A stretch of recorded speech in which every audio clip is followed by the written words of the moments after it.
So I finally got my hand on the Devourer's Guard and the new Nexus, the Devourer's Nexus, and today I'm going to be giving you my thoughts on them. Now these are my initial thoughts, and as more information comes out on them and more things are figured out over time, my opinion can probably change. It should be pretty obvious, but it's the same thing with the other two videos as well. But these are the final two items for me to give some initial thoughts on from a mask kit. And just as a quick overview, they seem like a nice addition to necromancy. They aren't broken overpowered compared to their counterparts. So what exactly do they do? Well, we'll start with the Nexus, as this is the simple one, and all it does is make your vengeful ghosts no longer heal you, your haunted damage bonus is increased by 5%, and your haunted cap is increased by 10%. So essentially this is a damage focused Nexus rather than a healing focused Nexus, and just this by itself with the standard setup for necromancy, I found actually rather nice. When I was running through Sanctum of Rebirth, I noticed a bit more leniency on going for things like Scarab Skip and getting some faster kill times, and I had to focus a little bit more and actually eat some food. It was a wild concept to me. I personally found it enjoyable. Some other people probably want the higher level bone shield and ghost healing. It is what it is. It's mostly a personal preference, but me personally, I like cranking out as much damage as possible, so I'll pretty much always send the damage option if available. And the Devourer's Guard is another tier 95 main hand. Its passive effect also uses the basic attack for necromancy in order to generate stacks, and then once you achieve all of the stacks, which in this case it's 4 instead of 5, but instead of an enhanced basic with the Devourer's Guard, you get an additional soul stack or residual soul. Basically the little circles that appear above your head, you get an additional one of those. And the special attack, instead of using necrosis stacks to judge how much damage it does like the T90 main hand spec, it takes the number of residual souls you have and uses those to calculate the damage. And I think on 4 souls it will max out at 30k. I can't quite remember though, it depends on the situation a bit. But when you press this, you get a 30-second duration where Soul Sap, Soul Strike, Volley of Souls, and the Spectral Scythe ability all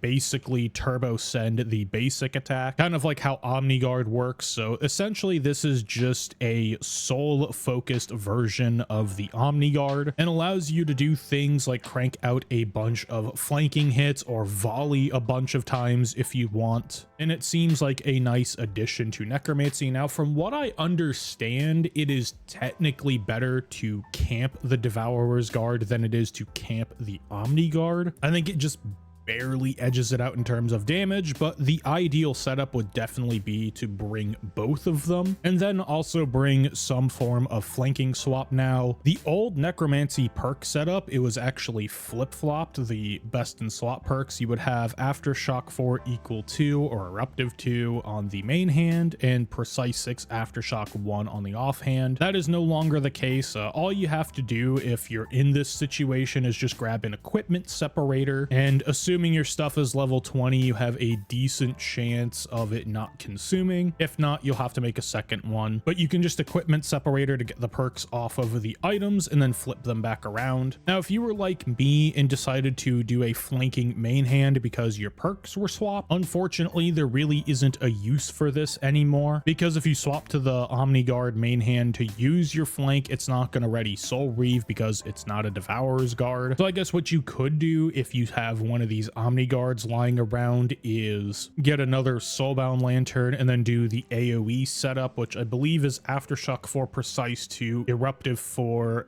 Ruthless 3, and you could use that Omniguard and whatnot for Slayer if you want to find a use for this. But honestly, I'm just going to keep it in the bank and maybe toss it like in a die tab or something. And now I just have a Soulbound Lantern that has flanking on it, and then I have the main hands, and then my standard offhand lantern is just Aftershock 4 Eruptive 2. So with all the perks and kind of descriptions out of the way, where does this fit inside of a necromancy rotation? Well, in the big picture, this is not a boss specific thing. This is just kind of a general theory type of thing. This would go in between living deaths. So before, the big picture idea for necromancy was you do your living death rotation, you do a tier 95 main hand rotation as two kind of giant blocks, where living death, you're maximizing like your number number of death skulls you're getting, and you're making sure you're getting a bunch of finger blasts off, or finger of death, whatever it's called. And then once your living death rotation is done, you then use the T95 or the Omni Guard main hand spec, and then optimize around getting the good abilities and the enhanced basics. So you could think of it as like doing a ZGS rotation in between Berserk rotations from way back in the day. And since living death is on a 1.5-minute cooldown instead of a minute cooldown, you could now use a Omni Guard spec, optimize for that, then use a Devourer's Guard spec and optimize for that, and then go right back into a living death rotation. And in theory, it all seems to line up and work out. But the real question is, how does this actually work out in practice? Well, the only place I ever use necromancy at is Sanctum of Rebirth. And honestly, for Vermex and Kezalam, I never really needed to do any in between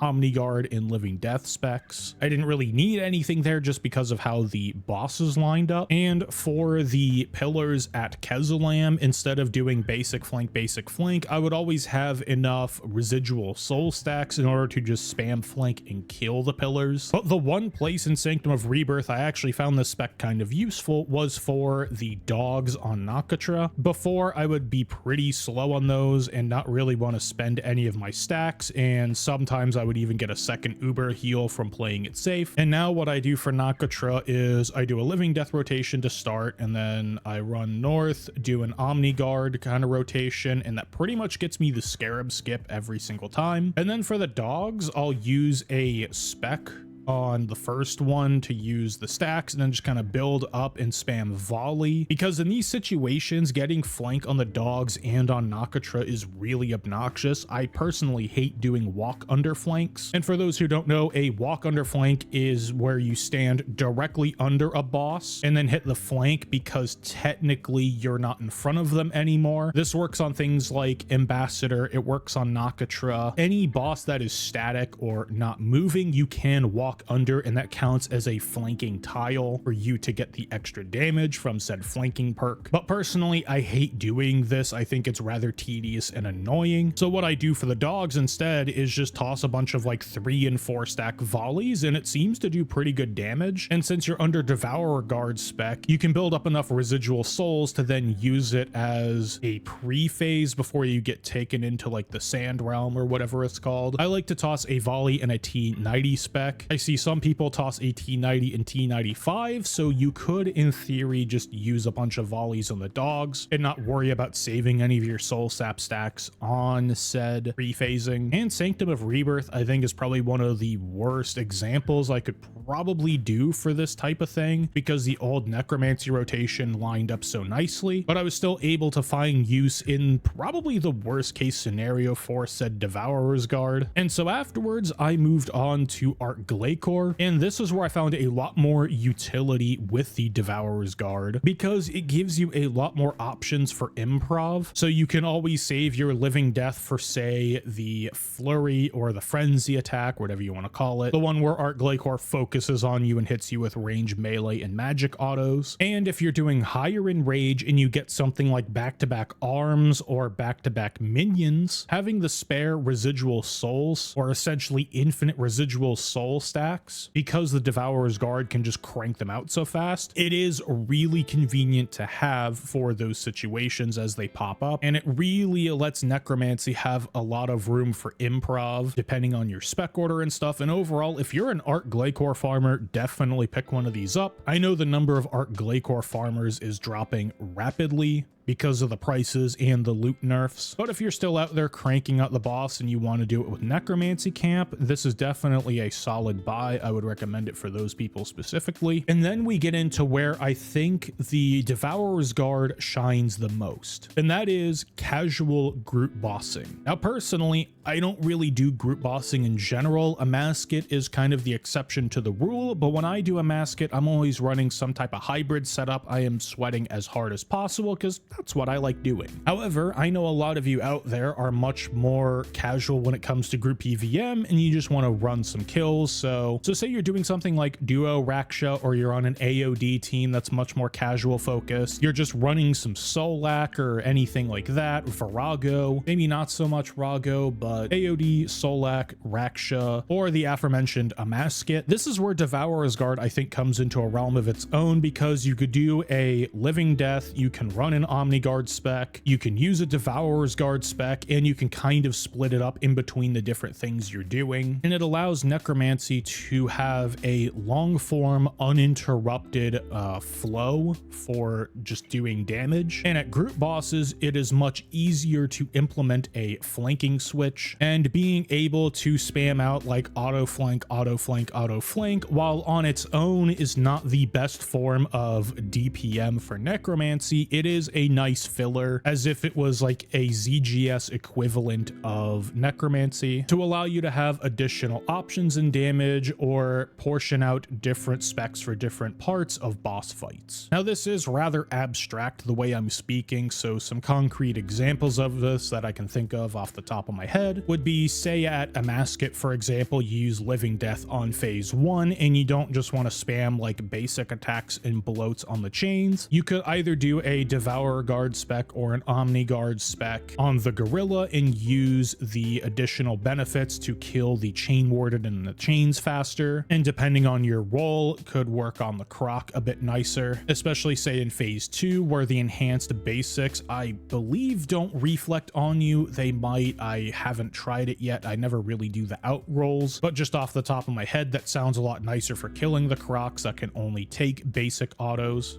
Or basic attacks, I mean. And then for the end of phase 2, going into phase 3, you could start with another Living Death and then go for an Omni spec and maybe a Devourer spec depending on Enrage. But it gives you extra cards to play in different situations or phases of boss fights. Like if you're trying to save Living Death for something, instead of just sitting there doing nothing because you've already Omni Guard spec, you can now just pop the Devourer Guard spec. Like say you're doing Vorkath with a couple of buddies and you're not going for the actual skip, you just want to run casual Vorkath, you can just run through the cycle of Living Death rotation, Omni Guard rotation, Devourer's Guard rotation, and assuming you're not holding Zamorgiel's aggro or Vorkath's aggro, you can flank to your heart's content on the Devourer's Guard and really get out some extra damage. So overall, I think Devourer's Guard is a pretty good add for Necromancy. It adds a bit of variety to the style, and it allows people to either kind of play the pick and choose card if they only want to do one, they don't want to swap between the two, or it gives them an option to bring both to an encounter and make Necromancy go a little bit further. And the Nexus is a nice addition as well, allowing the player to focus more on damage rather than just playing it safe on healing. So overall, if you're a Necromancy enjoyer, I would definitely say give this a shot and see if you like it.